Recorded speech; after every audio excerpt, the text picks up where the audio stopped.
Assalamualaikum warahmatullahi wabarakatuh. Perkenalkan, saya Diandra Kartika Darwis dengan NIM 1924040012. Di sini saya akan menjelaskan tentang underground power transmission and gas insulated transmission line. Langsung saja, yang pertama yaitu kabel bawah tanah. Kabel bawah tanah pada umumnya memiliki inti satu atau lebih yang terbuat dari tembaga atau aluminium. Kabel aluminium memiliki kelemahan yaitu untuk mengantarkan arus yang sama memerlukan luas penampang yang lebih besar dibandingkan dengan tembaga. Namun kabel dengan bahan dasar aluminium lebih ringan daripada tembaga. Terdapat hal-hal yang perlu diperhatikan pada kabel yang terselubung non-metal dan bekerja pada tegangan di atas 2 kV.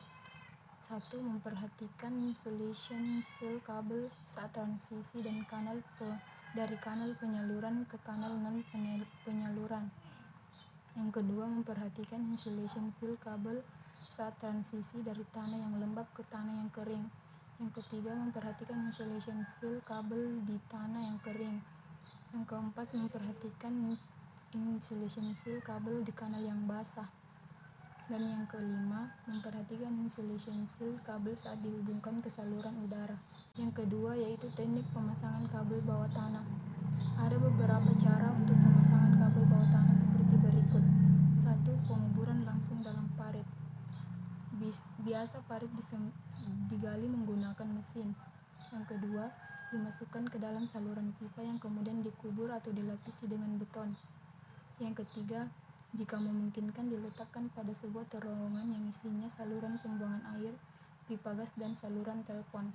Yang ketiga, keuntungan dan kekurangan underground power transmission. Keuntungan yang pertama yaitu kekurangan rentan terhadap kerusakan akibat kondisi cuaca buruk, terutama petir, angin, topan atau tornado, angin lain, dan pembekuan. 2. Risiko kebakaran berkurang. 3. Mengurangi jangkauan emisi medan elektromagnetik ke area sekitarnya.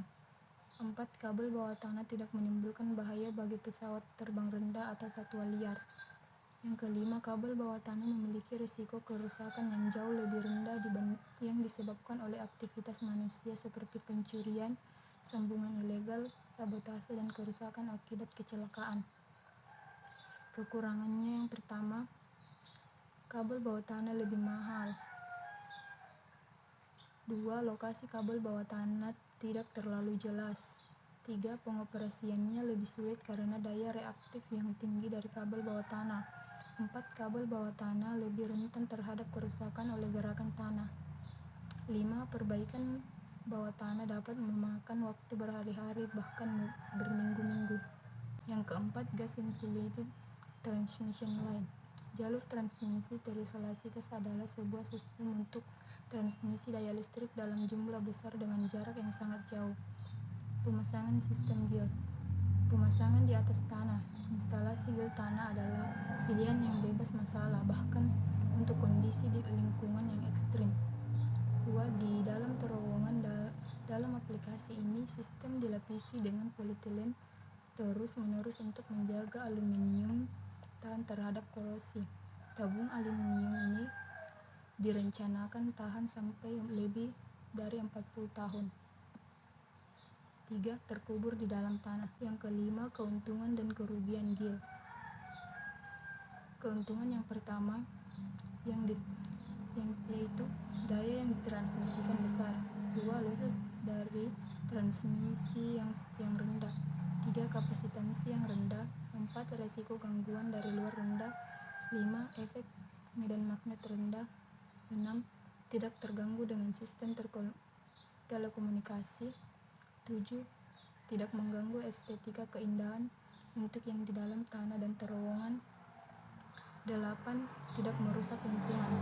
Kerugian yang pertama, biaya investasi yang mahal. 2. Kontaminasi partikel menurunkan keandalan isolasi dari gil. 3. Sulitnya mencari kegagalan pada produk konduktor. 6. Gas FS6 sangat berbahaya. Tadi penjelasan dari saya, kurang lebihnya mohon dimaafkan. Wabillahi taufiq wal hidayah. Assalamualaikum.